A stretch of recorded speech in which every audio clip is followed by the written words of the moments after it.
माही के पीछे पड़ी है। बेचारी माही गरीब घर से होने के कारण दोनों माँ बेटी के अत्याचार को मुंह बंद करके सहती जाती है। माही को अंजलि दिन भर घूंघट में रहने को कहती है, जबकि अंजलि खुद कभी घूंघट नहीं लेती। मिहिर, जो कि माही का पति है, वो इस बात पर बहस कर लेता है कि भाभी के लिए घूंघट और ननद के लिए नहीं, और भाई की इन्हीं बातों से चिढ़कर अंजलि अपने ससुराल चली जाती है। अब रेणुका और अंजलि मिलकर माही को सबक सिखाने की ठान लेती है। रेणुका मनोज से कहती है, पता नहीं हमारा मिहिर कैसे इस लड़की के बहकावे में आ गया। जब तक मिहिर यहाँ है हम माही को कुछ कह भी तो नहीं सकते। तो इसमें कौन सी बड़ी बात है? उसे बाहर दुकान के काम से भेज देता हूँ, फिर यहाँ माही की साइड लेने वाला कोई नहीं रहेगा। कभी कभी ना तुम्हारा दिमाग भी चलने लगता है। यह सब मेरी ही संगति का असर है। प्लान के अनुसार मनोज मिहिर को बाहर जाने के लिए कह देता है और मिहिर माही से दूर जाने पर दुखी होता है। माही, तुम्हें छोड़कर जाने का दिल नहीं कर रहा, लेकिन क्या करूं, जाना तो पड़ेगा। कल सुबह मैं 5 बजे निकल जाऊंगा। कोई बात नहीं, मैं इंतज़ार करूंगी आपका। मिहिर रात भर माही से बातें करता रहता है और सुबह जब मिहिर चला जाता है तब माही सोती है।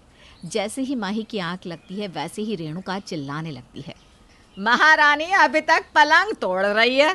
अरे उठेगी भी या फिर सीधे अपने मायके ही जाकर उठेगी? रेणुका की आवाज़ सुनते ही माही झट से खड़ी होकर कमरे से बाहर आ जाती है। जी मम्मी जी। तेरा घूंघट कहाँ है?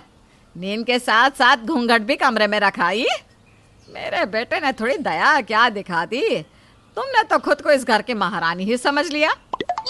माही झट से घूंघट करते हुए कहती है, नहीं नहीं मम्मी जी, ऐसा नहीं है। चल घर के काम में लग जा, और तेरा पल्लू माथे से जरा भी खिसकना नहीं चाहिए। माही घर के कामों में लग जाती है और इधर रेणुका अंजलि को फ़ोन करके घर बुला लेती है। मम्मी, इसके तेवर उतारने पड़ेंगे, नहीं तो तुम और पापा कहीं वृद्धाश्रम में ही मिलोगे। ऐसा मैं होने नहीं दूंगी बेटा। माही को तो पता ही नहीं था कि उसकी मुसीबत बढ़ने वाली थी। इन सब से अनजान वो रसोई में दोपहर का खाना बना रही होती है और अंजलि रसोई में आ जाती है। दीदी, आप अचानक? अचानक? ये मेरा घर है, जब मेरा मन करेगा तब मैं यहाँ आ सकती हूँ, समझी? अरे महारानी, तेरा घूंघट कहाँ है? तुझे एक बार मम्मी ने समझा दिया है, फिर भी समझ में नहीं आता कि घूंघट हटना नहीं चाहिए। वो दीदी, रसोई में तो कोई आता नहीं ना, और अभी तक मैंने रसोई में घूंघट नहीं लिया है। घूंघट लेकर खाना मैं कैसे बना पाऊंगी? कुछ सही से दिखेगा भी नहीं। अब इस बकरी की जबान भी कैंची की तरह चलने लगी है। सब मिहिर की सह है। रुक, तेरी अकल अभी ठिकाने लगाती हूँ। अंजलि माही का हाथ पकड़कर गर्मा गर्म सब्जी में डाल देती है और माही दर्द से चिल्लाती रह जाती है और कोई उसकी मदद तक नहीं करता। दीदी, छोड़ दीजिए, अब कभी ये गलती नहीं होगी। दीदी, छोड़ दीजिए। माही के हाथों में छाले पड़ जाते हैं। वो बेचारी रोती हुई अपनी किस्मत को कोसती है। क्या सोच कर आई थी इस घर में, और मेरे साथ क्या हो रहा है?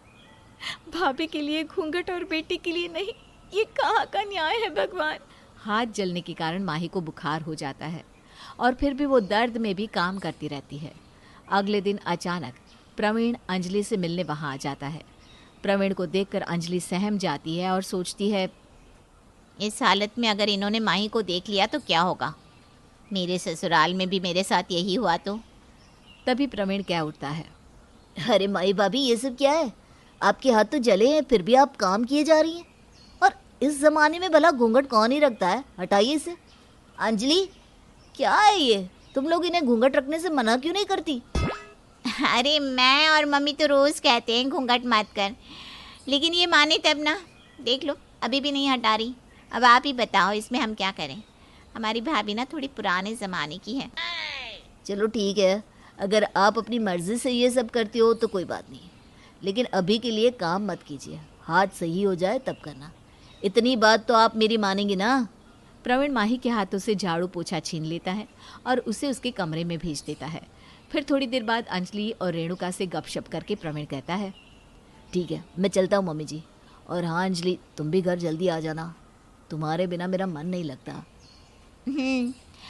2-4 दिनों में आ जाऊंगी वापस।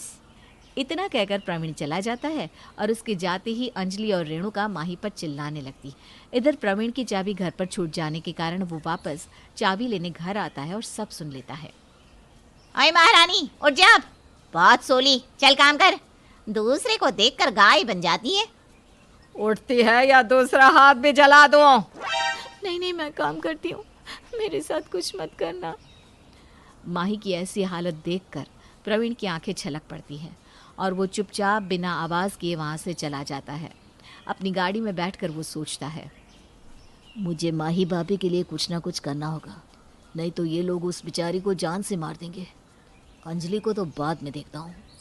प्रवीण उसी वक्त मिहिर को फ़ोन करके सब बता देता है। ये लोग आदमी नहीं, हैवान है, हैवान। अपनी बीवी को जिंदा चाहते हो तो जल्दी आ जाओ घर।